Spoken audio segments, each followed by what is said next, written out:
Gostaria de conversar um pouquinho com vocês hoje a respeito da amamentação. Muito tem me chamado a atenção pensar em alguns aspectos, sabe? Por exemplo, nas propagandas que dizem respeito à amamentação.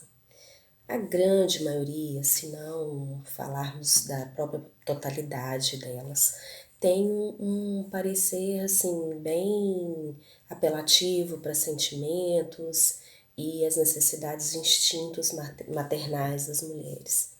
E deixa muito a desejar, de fato, em algo que venha contribuir com informações para esse período que a mulher, né, está aí vivenciando e não atende mesmo às necessidades de uma mãe que enfrenta por problemas e dificuldades nessa amamentação.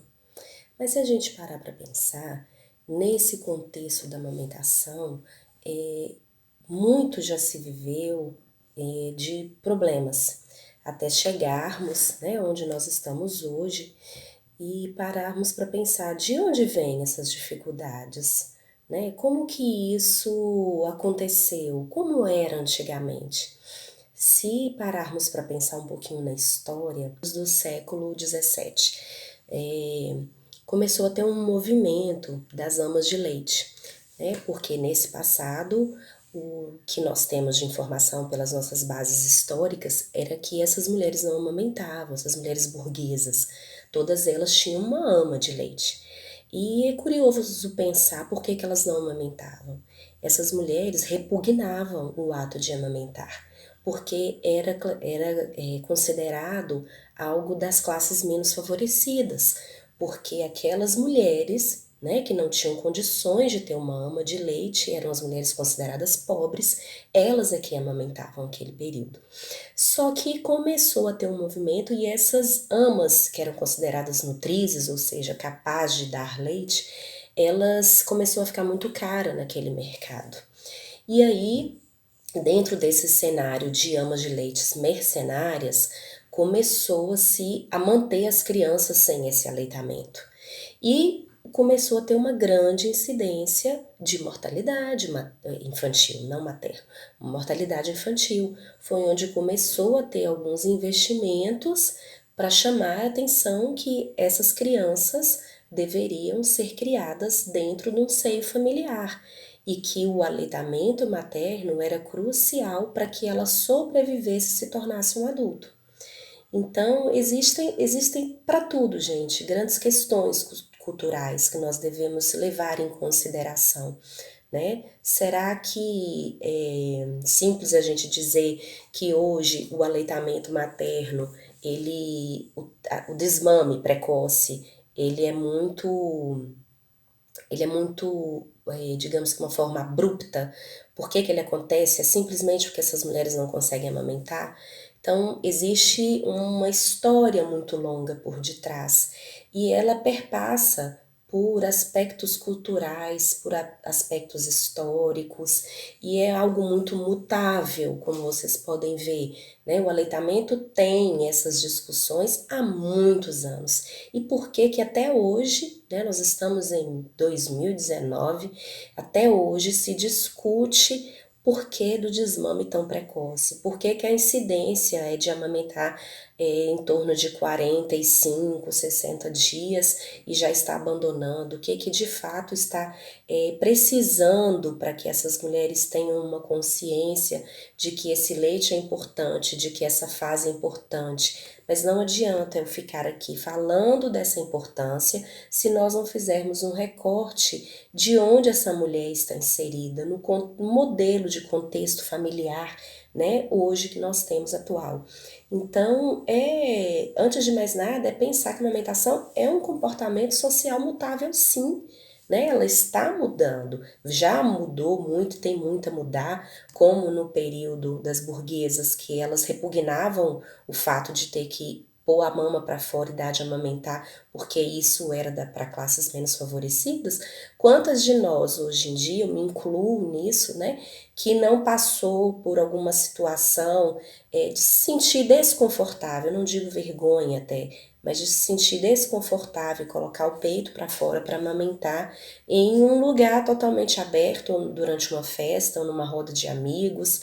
Por mais que depois a gente vá se acostumando com essa situação, é muito comum de perceber muitas mulheres se sentirem desconfortáveis, estarem sempre procurando um cantinho para poder oferecer esse leite. Então, é um hábito cultural. Nós temos essa ligação de hábito cultural, sim. Né? Então, eu gostaria que você sempre pensasse nesse fenômeno da amamentação, considerando sempre o seu passado. Qual foi o passado, né, da minha família? Inicialmente, minha mãe, como minha mãe me amamentou, como que foi a história de amamentação das minhas irmãs, das minhas avós, né? Se for o caso dessa mulher ter tido essa oportunidade de procurar essas informações, de conhecer, procure alguém da família. Isso a gente vai entendendo um pouquinho do nosso comportamento e daquilo que a gente entende como uma verdade para nossas vidas, né? Porque isso tudo vai se juntando dentro da nossa cabeça e formando os pensamentos que nós temos hoje, né? Então nós temos que considerar o passado, mas nós temos que ter metas para o futuro. Qual que é a minha meta? Ou seja, qual o meu desejo frente à amamentação? Eu quero fazer diferente, eu quero contribuir para um impacto positivo, eu desejo de fato amamentar. E temos que preparar no nosso presente. O presente é o que nós temos. E esse preparo inclui muitas coisas. Além da informação, né, o preparo nos exige muito estudo e conhecer os profissionais que estão envoltos a este cenário que podem contribuir para que a gente alcance nossas metas. Né? Então é muito importante essa avaliação.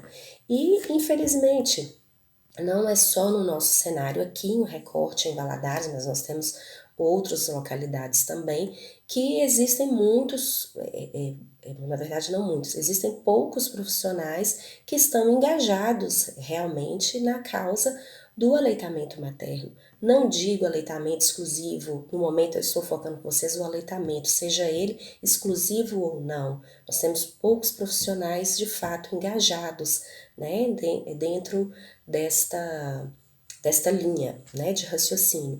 Então, sem falar também que nós temos que considerar o viés do nosso cenário político. Nós temos, assim como nós tivemos o movimento da ama de leite, nós tivemos um movimento também da Revolução Industrial, em que as mulheres saíram do lar, saíram do campo rural, foram para a área urbana, foram trabalhar dentro das empresas e até hoje nós temos a mulher inserida no mercado de trabalho, cada vez num grau maior, e muitas delas acabam assumindo mesmo a responsabilidade financeira dentro desta casa. Então, como manter o aleitamento, né? Nesse cenário, nesse recorte atual em que a mulher trabalha, ela é quem mantém aquela base familiar mesmo. Então, são cenários que nós precisamos de repensar, né? E, de fato, estar preparado para ajudar essas mulheres nesse recorte. Né? Não só ficar baseando em propagandas lindas, que é bom, que é necessário, que aumenta vínculo, que é afeto, é tudo isso e muito mais.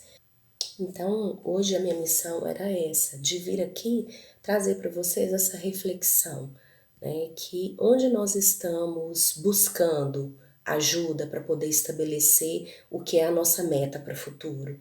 Se a sua meta para o futuro é de fato alimentar o seu filho, que seja exclusivo ou não, até o sexto mês, ou manter até 24 meses, ou até quando ele desejar, o que vocês estão procurando por base para conseguir chegar a essa meta?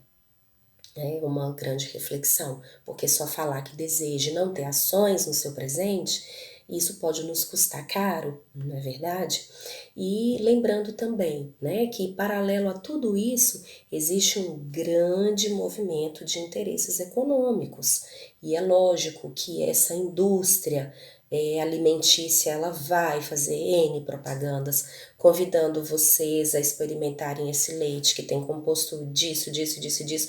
Não sou contra as fórmulas lácteas, muito pelo contrário, né? Elas possibilitam muita sobrevida, há muitos casos de recém-nascido, só acho que existem indicações para cada tipo de situação, né? Então, hoje é triste, mas nós temos no nosso cenário mundial imposto que uma desigualdade de recurso e de investimento, porque nós temos um grande investimento em cima dessas fórmulas. Então, será que realmente a gente tem necessidade sempre de estar usando? Será que não nos está faltando de fato essa informação? Será que não está faltando são profissionais realmente capacitados que nos mostram essa realidade de forma diferente, que nos ajude dentro do nosso contexto, que se sensibilize com a causa da mulher, que entenda o cenário que nós estamos situados, que entenda o papel da mulher e mais do que isso, que entenda e respeite a vontade dessa mulher. Nós estamos tratando de seres, né? E assim como mulher também, eu valorizo os profissionais que respeitam a minha decisão, pois o protagonista, maior protagonista nisso tudo não é o bebê, não é a criança, é a mãe. E a mãe, ela tem a sua construção de saberes, as suas necessidades, e se encontra durante um período puerpério numa fase muito abalada e com dificuldades em tomadas de decisão. Então, minha mensagem vai para você que se sente nesse barco, assim como eu me senti, né? Digo sentiu ainda amamento, mas me senti muito e senti sim grande dificuldade de encontrar profissionais que sejam sensibilizados, né, a esta causa e que de fato viesse contribuir com algo positivo para a minha decisão. Então, fica aí o convite para vocês a repensar um pouquinho, valorizando sempre o histórico de vocês, mas sabendo que esse histórico não é o determinante para suas metas. O que determina você a chegar nas metas do seu futuro são as suas escolhas. E para que a gente tenha escolhas com sabedoria, nós precisamos de ter as metas muito claras e buscar profissionais, ajuda, recursos para que a gente possa alcançar essa meta de uma forma mais eficaz possível.